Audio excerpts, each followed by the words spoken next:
레위기 25장 23절에서 38절까지 말씀입니다. 오늘 말씀은 어제 우리가 묵상했던 25장 8절부터 계속 언급되고 있는 희년에 대한 부분이죠. 이 희년은 안식년을 7번 지킨 다음에 속죄일, 7월 10일이죠. 곧 50년마다 한 번 돌아오는 해 속죄일에 제사장이 순양의 뿔로 만든 나팔을 부는 것으로서 선포가 됩니다. 이때 이스라엘 백성들은 7번째 안식년인 제49년에 이어서 또다시 다음 해를 안식년으로 지켜야만 했습니다. 그러니까 49년이 안식년이니까 쉬는 것이고, 그 다음 이제 50년은 희년이기 때문에 쉬는 것이고요. 그 다음 51년, 다시 이제 첫 해가 되는 추수기까지, 그러니까 길게는 거의 3년 가까이 추수를 하지 않는 그러한 공백이 생기는 거죠. 그러나 비록 이같이 연이어서 토지의 경작을 쉰다라고 할지라도 하나님께서는 그 전년에 전혀 부족함이 없을 만큼 백성들에게 풍성한 식량을 미리 공급해 주실 것을 약속하셨으므로 백성들은 이 규례를 믿음으로 지켜야만 했습니다. 그런데 이 희년은 일반 안식년과는 사뭇 좀 다른데요. 일반 안식년은 그 한 해 동안 토지의 경작을 쉬는 데에만 그치지만, 이 희년에는 경작을 쉴 뿐만이 아니라 더 나아가서 가난한 자들에 대한 특별한 배려가 있다라고 하는 것입니다. 자, 오늘 본문은 보시면 세 단락으로 나눌 수 있는데요. 먼저 23절에서 28절까지 토지를 무르는 규례에 대해서 말씀을 하고 있고요.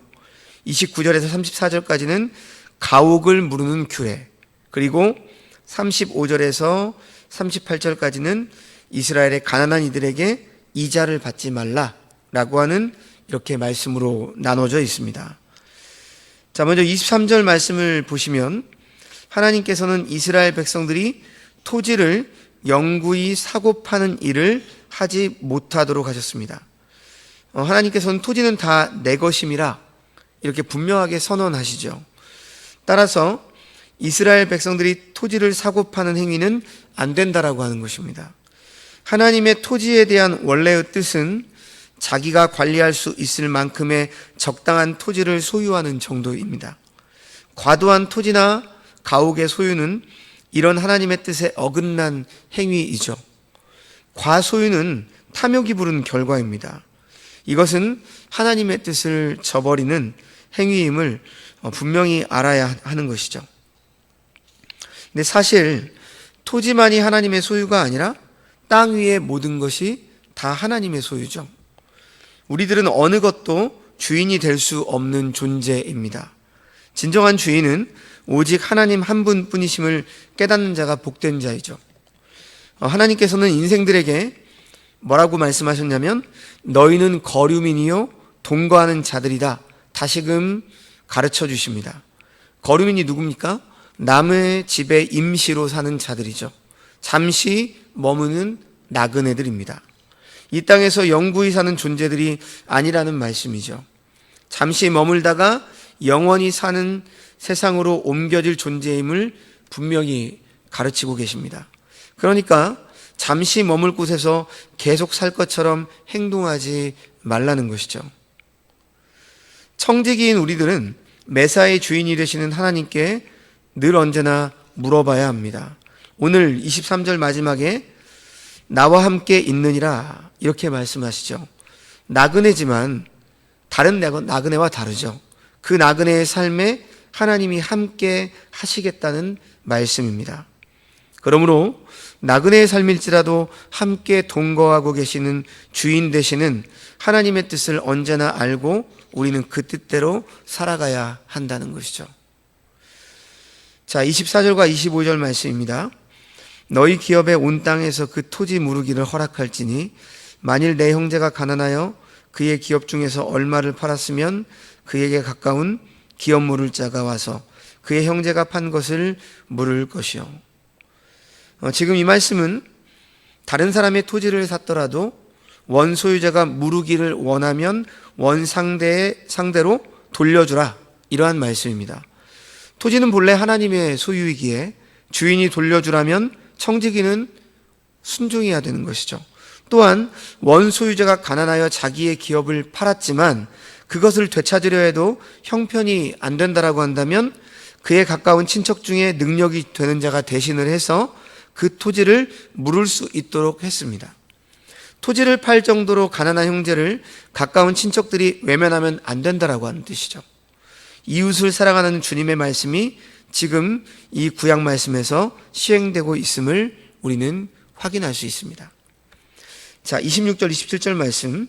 만일 그것을 물을 사람이 없고 자기가 부유하게 되어 물을 힘이 있으면 그 판 해를 계수하여 그 남은 값을 산 자에게 주고 자기의 소유지로 돌릴 것이니라, 이렇게 말씀합니다.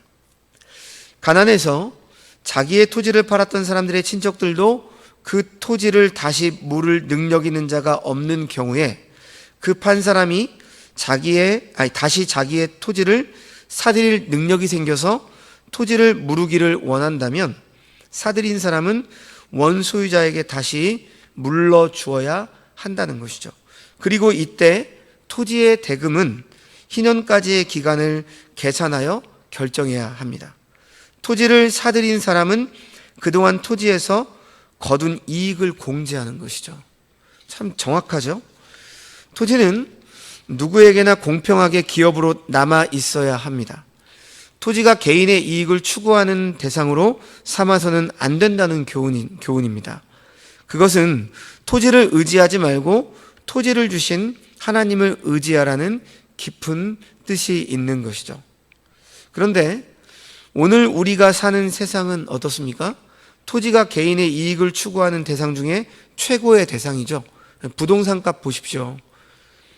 제가 생각할 때는 어떤 정부든지 잡지 못합니다. 왜냐하면 인간의 탐심이 작용하고 있는 한 어떻게 그 값을 잡겠습니까? 토지를 구입하면 그것이 의지가 되어서 거기서 행복을 찾으려 하는 게 바로 우리들이죠. 하나님께서 이런 인간의 생각을 다 아시기 때문에 수천 년 전에 이미 말씀을 주셔서 이런 부분들을 경계로 삼으라 하시는 것이죠. 하지만 우리는 이런 말씀을 들을 때 어떻게 생각하죠? 구약의 말씀이니까 뭐 들을 필요 없다, 이렇게 생각을 하죠. 하지만 이 말씀의 정신을 우리가 기억해야 됩니다. 비록 오늘날에는 우리가 내 소유로 된 땅이 문서가 있다 할지라도 우리 그리스도인들의 마음은 어때야 되는 것이죠? 이 땅조차 내 것이 아니라 하나님의 것임을 기억해야 되죠.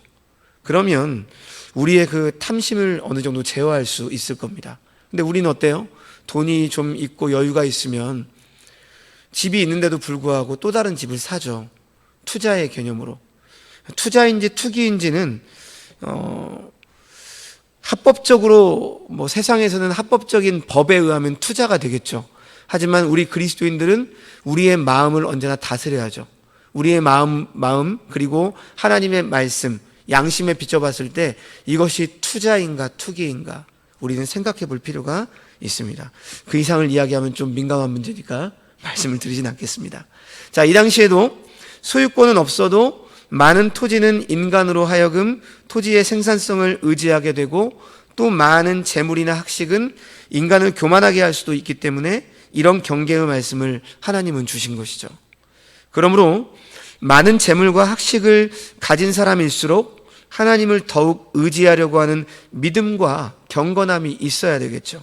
재물과 지식의 근본이 하나님께로부터 말미암았음을 잠시도 잊어서는 안 된다라고 하는 것입니다. 왜 그렇습니까? 우리는 청지기입니다.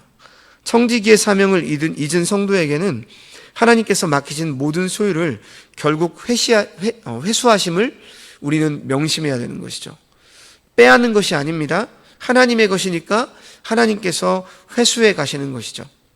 그러나 충성된 올바른 청지기에는 더 많은 것을 맡기시는 하나님이심도 우리는 말씀을 통해서 기억할 수 있어야 합니다. 계속해서 28절 말씀 보시죠. 그러나 자기가 물을 힘이 없으면 그 판 것이 희년에 이르기까지 산자의 손에 있다가 희년에 이르러 돌아올지니 그것이 곧 그의 기업으로 돌아갈 것이니라.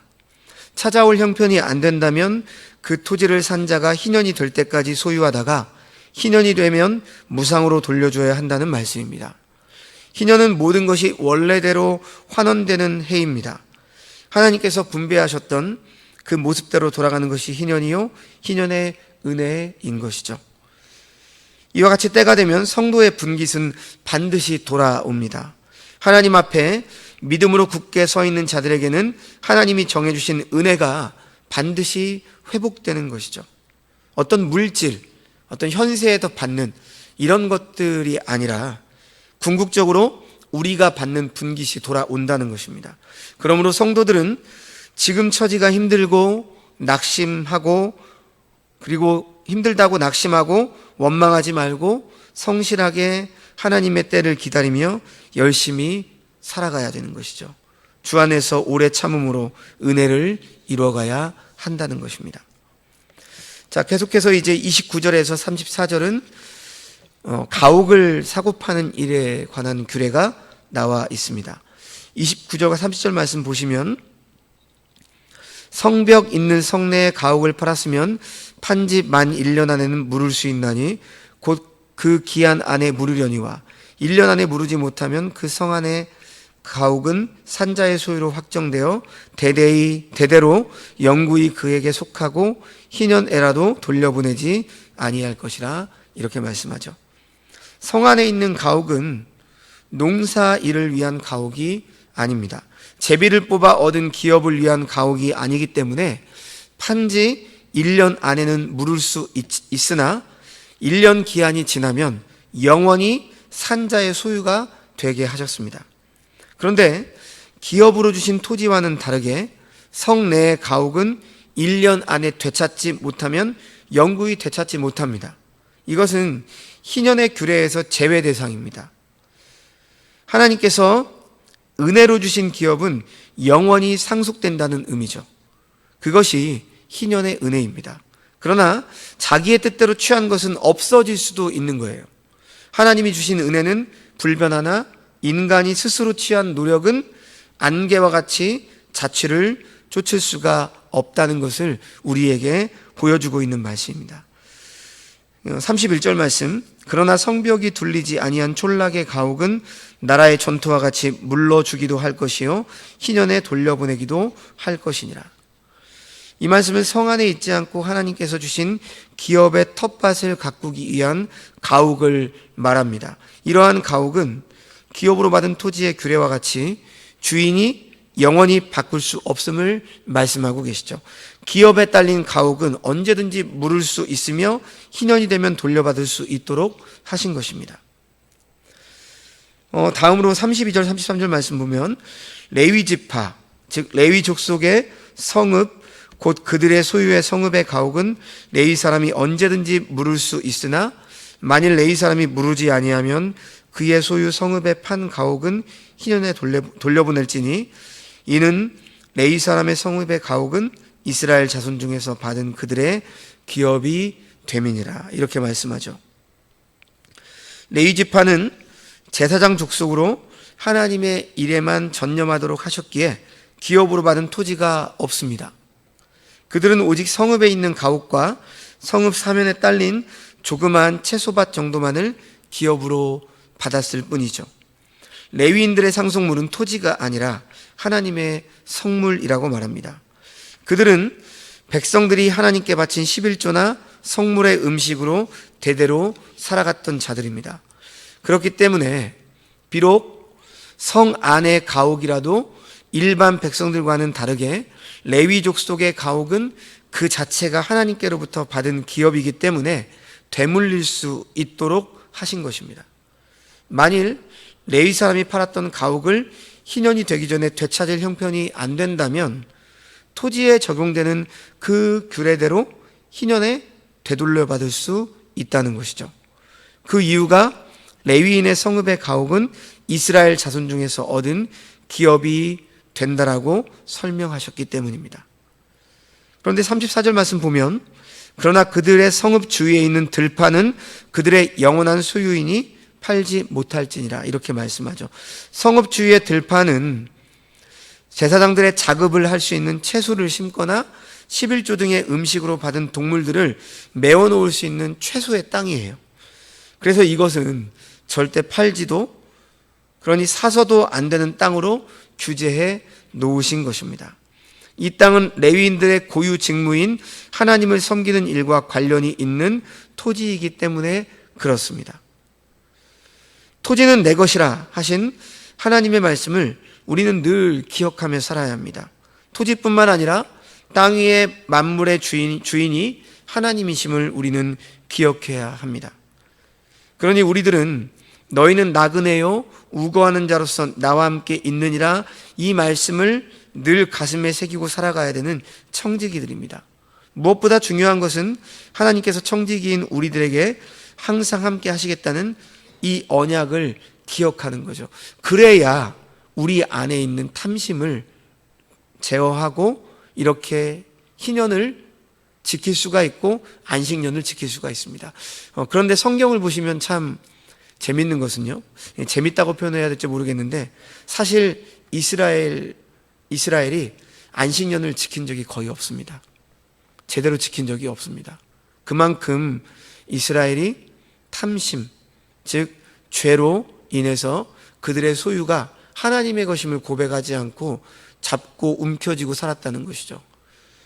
이스라엘 백성들이 그랬는데 오늘 살아가는 우리들은 더 어떠하겠습니까? 그리스도인, 그래서 우리는 나그네, 말씀으로는 잘 알고 듣고 있죠. 그러나 우리의 실상의 삶은 어떻습니까? 다 내 것인 것처럼 움켜쥐죠. 그리고 여유가 있으면 더 많은 것을 가지려 애를 쓰고 그것으로 더 많은 것을 소유하고 더 풍요하게 풍족하게 누리려고 합니다. 그러다 보니까 어때요? 실제적으로 서민들은 살 집이 없는 거죠. 우리 그리스도인들만큼은 우리의 탐심을 좀 제어할 필요가 있습니다. 합법적이고 어떤 투자의 개념으로 우리가 에둘러서 표현한다 할지라도 오늘 이 말씀의 정신을 기억한다라고 한다면 하나님이 우리와 함께 하심이 가장 큰 행복이고 그것으로 인해서 살아가는 원동력이 된다라고 한다면 우리는 우리가 가지고 있는 땅, 집, 어떤 물질에 대한 이런 것들로 인해서 탐심이 더욱더 확장되거나 커지는 것을 막아야 하는 것이죠. 자, 이제 35절에서 마지막 38절까지 말씀, 가난한 이웃에게 이자를 받지 못하도록 하신 말씀이 기록되어 있는데요. 자, 35절 말씀 보시면 내 형제가 가난하게 되어 빈손으로 내 곁에 있거든 너는 그를 도와 거류민이나 동거인처럼 너와 함께 생활하게 하되, 이렇게 말씀합니다. 이웃을 돕는 방법에도 기준이 있죠. 절대 빈곤해서 먹을 것조차 없는 사람에게는 구제의 양식이나 돈을 주어야 합니다. 그러나 먹을 것은 있지만 생활하기가 곤란한 사람에게는 돈을 거저 주어서는 안 되는 것이죠. 거저 주는 돈은 자칫 그 사람의 자립심을 없애고 그 가족들에게도 돈에 대한 올바른 관념을 흐리게 할 수 있기 때문입니다. 생활이 곤란한 사람에게는 생활의 기반을 스스로 다질 수 있도록 돈을 주되 꾸어 주어라, 이렇게 말씀하시는 것이죠. 그리고 하나님의 은혜를 입은 자들은 가난한 자들을 돌보아 객이나 우거하는 자처럼 너와 함께 생활하게 하되라고 말씀하십니다. 따지고 보면 성도는 물론 세상 사람 모두가 객이고 우거하는 자들입니다. 영원한 천국을 소망하는 자들은 객과 우거하는 자라는 사고로 땅 위의 불을 취급해야 하는 것이죠. 영원한 불을 위하여 이 땅의 불을 지혜롭게 하나님이 기뻐하시는 대로 사용할 줄 알아야 한다는 것입니다. 36절 37절 말씀입니다. 너는 그에게 이자를 받지 말고 내 하나님을 경외하여 내 형제로 너와 함께 생활하게 할 것인즉 너는 그에게 이자를 위하여 돈을 구워주지 말고 이익을 위하여 내 양식을 구워주지 말라. 형제에게 이자를 받지 말라고 말씀하시죠. 하나님을 경외하는 마음이면 그렇게 할 수 있다는 겁니다. 하나님을 신뢰하는 마음은 하나님의 뜻에 순종하게 합니다. 형제가 불쌍해서 돕는 것보다는 하나님의 뜻이 그렇기 때문에 돕는 거예요. 인정 때문이 아니라 말씀의 순종 때문입니다. 우리 그리스도인들은 이 사실을 기억해야 합니다. 세상 사람들은 어떻게 하죠? 정 때문에, 내 개인의 어떤 내 마음에 내 마음으로도 시작돼서 선행을 베풀려고 하죠. 하지만 하나님의 사람들은 어떤 사람들입니까? 말씀이 그렇게 말씀하기 때문에 순종하는 겁니다. 성도들은 이자를 받기 위해 가난한 자에게 돈을 빌려주면 안 됩니다. 하나님을 경외한다면 이웃의 재기를 바라는 마음으로 이자 없이 꾸어주어야 한다라고 말씀하는 것이죠. 그것은 이자로 인한 이득보다는 하나님께서 보상해 주시는 이득이 훨씬 더 크다는 믿음 때문이죠. 그러나 어려워서가 아니라 더 잘 살기 위해서 사업상 돈을 꾸려고 하는 자에게는 이자를 받도록 하시는 법이 나중에 또 말씀을 보시면 나옵니다. 자, 우리들이 선을 행할 때 사람을 바라보면 하다가도 멈추고 싶은 마음이 들 때가 있죠. 그렇죠? 실컷 도와주었는데 실망만 남을 때도 얼마든지 있습니다. 그래서 우리 마음속에 다시는 안 도와줘야지 라는 마음이 생기기도 해요. 도와줬는데 고마운 줄도 모르고요. 또 여러 가지 마음이 들죠. 그러므로 우리가 구제하고 어떤 이들을 도울 때 어떤 생각을 늘 해야 되겠습니까? 사람을 바라보지 말고 하나님을 생각해야 합니다. 하나님께서 하라 하셨기 때문에, 하나님께서 우리를 사랑하신 것처럼 우리도 우리의 이웃을 사랑해야지. 이렇게 해야 실망이나 후회가 남지 않습니다. 그래서 인간은 사랑의 대상이고 하나님만이 믿음의 대상이라고 말하죠. 사람을 믿으면 안 됩니다. 말이 좀 이상하지만 사람은 사랑해야 될 대상이라는 거죠. 그들이 부족하고 실수할 수 있고 배신할 수도 있고, 그렇기 때문에 우리는 사람을 믿음의 대상으로 삼아서는 안 됩니다. 그 어떤 존재든지요. 사람은 사랑해야 될 대상이고 우리가 돌봐야 될 대상이죠. 오직 하나님만이 우리의 믿음의 대상입니다. 그래야 우리가 후회하지 않고 실망하지 않는 것입니다. 마지막 38절 말씀, 나는 너희의 하나님이 되며 또 가나안 땅을 너희에게 주려고 애굽 땅에서 너희를 인도하여 낸 너희의 하나님 여호와니라. 이스라엘에게 이웃사랑을 하라고 하시기에 앞서서 하나님께서 먼저 이스라엘에게 사랑을 주셨음을 잊지 말라는 거죠. 내가 너희의 하나님이 된다. 또 가나안 땅을 너희에게 주려고 애굽 땅에서 너희를 인도하여 낸 너희의 하나님 여호와다. 이렇게 말씀하십니다. 하나님께서 먼저 이스라엘의 하나님이 되어주셨다. 또 가나안의 풍요를 주시려고 애굽의 노예에서 구원해 주신 약속의 하나님이시다. 이것을 강조하고 계십니다. 내가 먼저 너희들에게 이렇게 큰 사랑을 주었으니까 어떻습니까? 너희들도 내 이웃에게 사랑을 주어라. 이렇게 말씀하는 것이죠. 이 전제를 우리가 늘 잊지 말아야 합니다. 즉 하나님께서 주셔서 가지게 된 것들을 가난한 자들에게 나눠 주라는 거죠. 원래 너희 것이 아니다. 하나님께서 주신 것이다. 그래서 가지게 된 것이다. 이것을 잊지 말고 가난한 자들에게 나눠 주라는 것입니다. 오늘 말씀은 여기까지인데요. 오늘 말씀을 보면서 우리가 기억해야 될 사실은 이 규례들의 기초는 언제나 하나님의 주권에 있다는 것을 우리는 기억해야 합니다.